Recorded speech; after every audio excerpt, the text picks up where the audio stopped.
मेरे बहुत ही प्रिय और बेहद सम्मानित साथियों, हृदय की असीम गहराइयों से अभिनंदन, बहुत बहुत हार्दिक स्वागत। साथियों, संतानहीनता एक ऐसा दंश है जो इसको झेल रहा है वो ही इसकी पीड़ा समझ सकता है।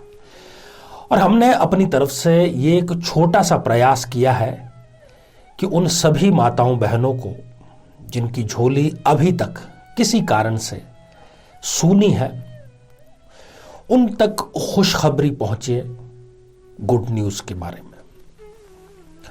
और हमने किसी साधारण पक्ष पर इसमें चर्चा नहीं की है, बल्कि हम एक बहुत ही रहस्यमय चर्चा कर रहे हैं। जब हम जन्म पत्रिका लेकर के किसी विद्वान के पास में जाते हैं तो वो केवल पंचम भाव पर दृष्टिपात करके संतानहीनता के कारण की खोजबीन शुरू कर देते हैं, उपाय भी बतला देते हैं, परंतु उपाय कारगर नहीं हो पाता। कारण यह है कि इस जन्म नहीं बल्कि पिछले जन्म से संबंधित कोई ना कोई श्राप या दोष यदि हमारी जन्म पत्रिका में है, यदि उसका अस्तित्व है, तो चाहे वो दोष पिछले जन्म का क्यों ना हो, उसकी पीड़ा हमें कर्म के सिद्धांत के अंतर्गत इसी जन्म में भुगतनी पड़ती है। संतानहीनता के कारण विभिन्न प्रकार के श्रापों पर हम चर्चा कर चुके हैं। यहां आई बटन में और डिस्क्रिप्शन में हम लिंक देने का पूरा प्रयास करेंगे कि आप इस श्रृंखला को विस्तार से जान सकें, कारण जान सकें। और आज इस एपिसोड में हम चर्चा करेंगे प्रेत शाप या फिर प्रेत दोष के कारण। कब कब यह जन्म पत्रिका में निर्मित होता है?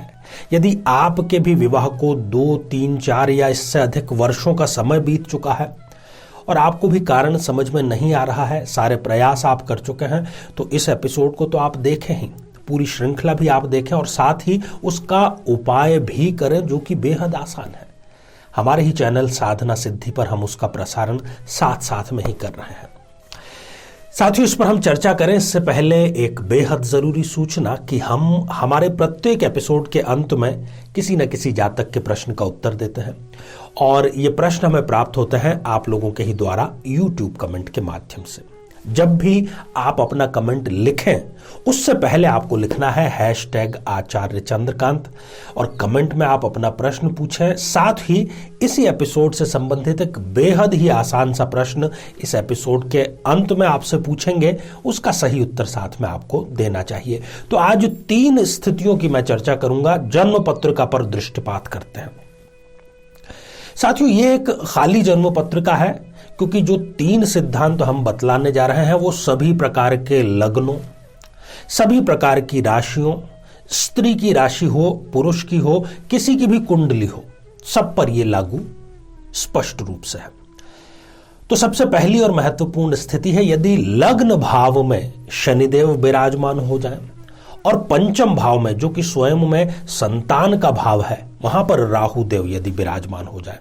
ये जो स्थिति है ये एक प्रकार से इस बात को इंगित करती है, इस बात का स्पष्ट संकेत देती है कि पिछले जन्म में हम किसी श्राप के कारण, और उसको टेक्निकल हम टर्मिनोलॉजी यदि यूज करें तो इस बार जो हमारे इस जन्म की जन्म पत्रिका है उसमें प्रेत श्राप है और वो पंचम भाव उससे पीड़ित है और वो संतानहीनता का कारण है। ऐसा जो जातक या जातिका होता है वो बड़ा ही हठी होता है, बड़ा ही जिद्दी होता है, बचपन खत्म हो जाता है, उसकी जिदें कभी खत्म नहीं होती।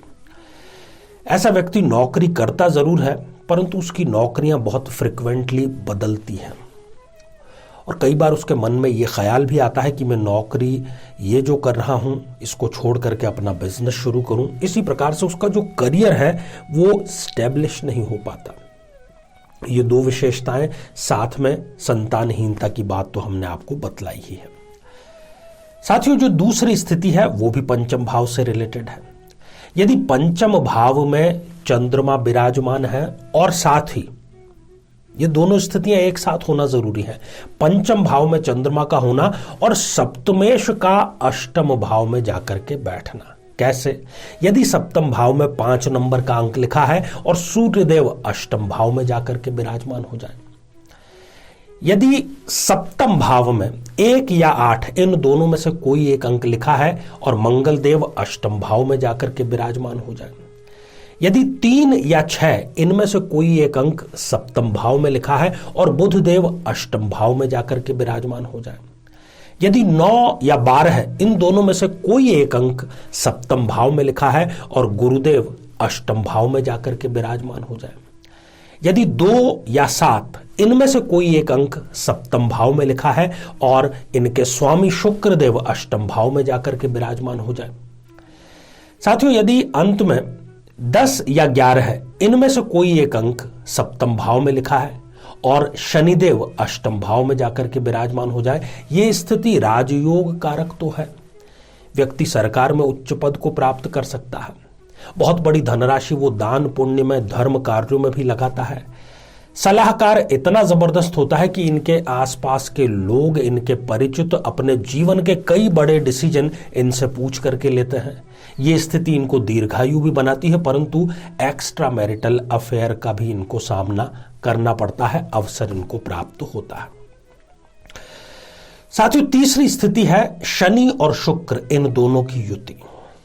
शनि और शुक्र यदि ये दोनों एक साथ में जन्म पत्रिका में विराजमान है तो ये भी एक प्रकार से प्रेत श्राप का संकेत है और ये संकेत स्पष्ट रूप से इनको संतानहीनता का दंश झेलने को मजबूर करता है।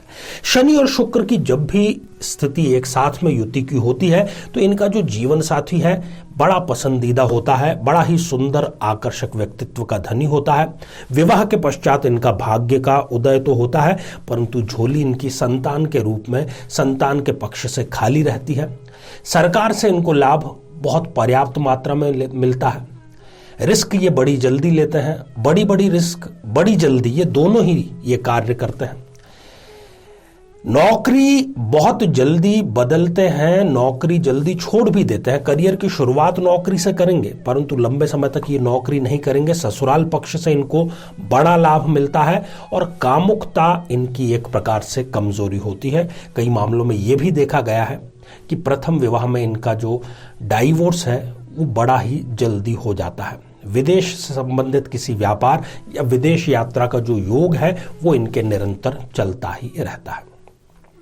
साथियों, जिन स्थितियों की हमने चर्चा की, यदि उन स्थितियों में कोई भी ग्रह 0 डिग्री का या फिर 28-29 जैसी अंतिम डिग्रियों का हो जाए तब फिर ये योग फलीभूत नहीं हो पाता है। तो साथियों, ये एपिसोड आपने देख लिया और यदि दुर्भाग्यवश आप भी प्रेत श्राप से, प्रेत दोष से पीड़ित हैं तो साधना सिद्धि पर जाकर के आप उसका समाधान जरूर करें। ढेर सारी आपको शुभकामनाएं। तो आइए साथियों, अब हम बढ़ते हैं आज के हमारे कमेंट के चरण की ओर। साथियों, आज हमने कमेंट शामिल किया है VK अर्थात विजय खुराना जी का, सूरत गुजरात से। वो लिखते हैं कि उम्र काफी हो चुकी है परंतु शादी अभी तक इनकी नहीं हो पाई है। देखिए, आपके शादी का जो योग है वो अंतिम योग अभी चल रहा है जून 2022 से पहले पहले। अब जितने भी शनिवार बचे हैं उससे पहले आप प्रत्येक शनिवार को महादेव शिव पर तिल से अभिषेक जरूर करें। तो साथियों, अब आज का बेहद ही आसान सा प्रश्न। आज हमने एक कारण जाना संतानहीनता का, तो वो कौन सा श्राप या कौन सा दोष था। आज बस इतना ही। साथियों, आप सभी स्वस्थ, समृद्ध और शांतिपूर्वक जीवन व्यतीत करें। नमस्कार। जीवन में किसी समस्या का सामना कर रहे हैं, जैसे कि शादी में देरी होना, पति पत्नी में मनमुटाव या तलाक तक की नौबत आ जाना, संतान का प्राप्त न हो पाना, नौकरी या धन प्राप्ति में बाधा आना, जीवन के प्रत्येक क्षेत्र में किसी न किसी प्रकार की बाधा आना, तो आज ही अपनी जन्म पत्रिका का संपूर्ण विश्लेषण करवाएं और पाएं समस्या से सदैव के लिए मुक्ति।